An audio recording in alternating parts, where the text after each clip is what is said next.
মুরগির ঝুরঝুরা। মাংসগুলো প্রথমে আদা বাটা লবণ দিয়ে সিদ্ধ করে নেব। এরপর হালকা ঠান্ডা হয়ে আসলে মাংসগুলো এভাবে ছিঁড়ে নেব। এবার কড়াইয়ে হালকা সামান্য তেল দিয়ে দেব। এবার পেঁয়াজ কুচি দিয়ে দিলাম।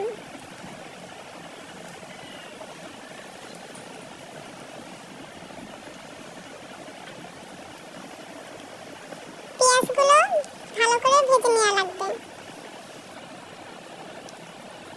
পেঁয়াজগুলো এই কালার করে নিলে মাংসটা ঝুরঝুরে সুন্দর হবে। এরপর এর মধ্যে দিয়ে দিয়েছি আদা বাটা, রসুন বাটা, হলুদের গুঁড়া, মরিচের গুঁড়া, লবণ।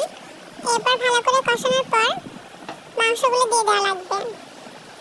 মাংসগুলো এভাবে সব মশলা দিয়ে মাখানোর পর আস্তে আস্তে নাড়াচাড়া করা লাগবে।